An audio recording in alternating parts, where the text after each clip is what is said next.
Sangayon naman ako sa kanila dahil ang mga sinabi nga natin mga endorsers, there has been allegations now of misuse of hundreds of millions of public funds. Merong mga sworn affidavits, merong mga allegations na binitawan, merong usapin regarding betrayal of public trust, graft and corruption. Kagaya nga ng sinabi ni Congresswoman Renico, hindi dapat tayo matakot ungkatin ang katotohanan. At kagaya ng sinabi ng aking kaibigan, si Pastor Benny Abante, public office is a public trust. We should proceed with fairness and without fear. Bottom line, we have to be impartial. That's why I would like to raise this. In the light of serious allegations contained in a joint affidavit issued last February 23, that has been reportedly transmitted to the Office of the Ombudsman, there have been allegations that some members of Congress nakatanggap ng envelope, nakatanggap ng maleta,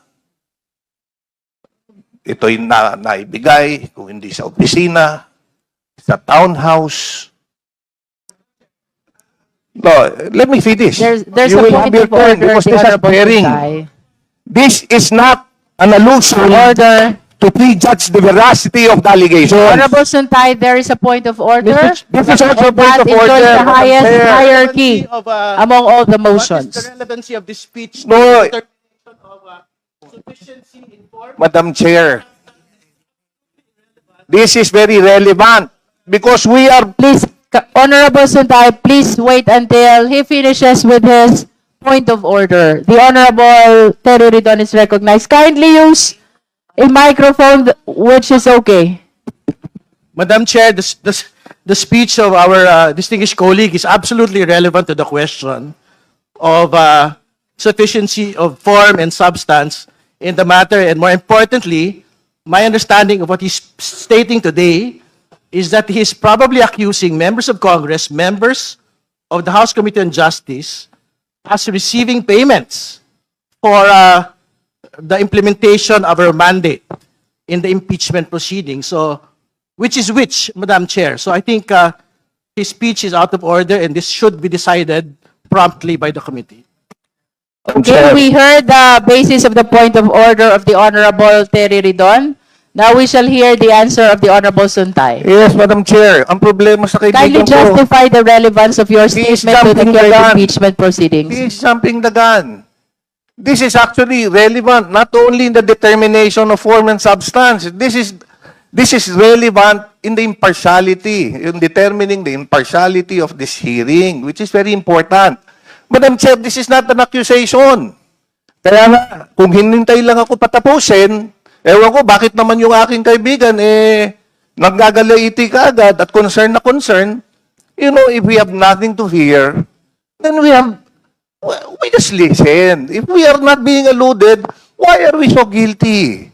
So let me finish.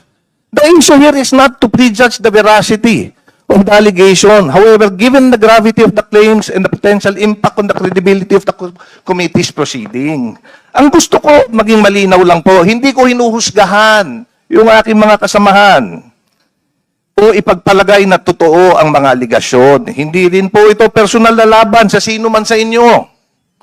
Sa katunayan, ang layunin ko ay kabaligtaran upang protektahan ng bawat isa sa inyo. Mabigyan, kasi may listahan na nilabas eh. Ang gusto ko po sa ganitong pagkakataon, Madam Chair, naniniwala ako na mas mabuti na tayo mismo ang magharap at maglinaw ng issue. Kaya kaysa maging bulong-bulungan pa ito.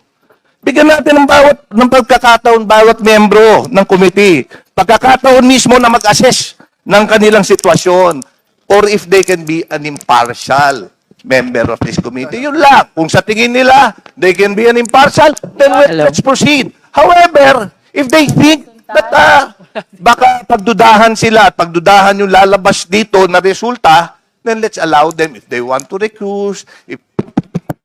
Honorable Suntay.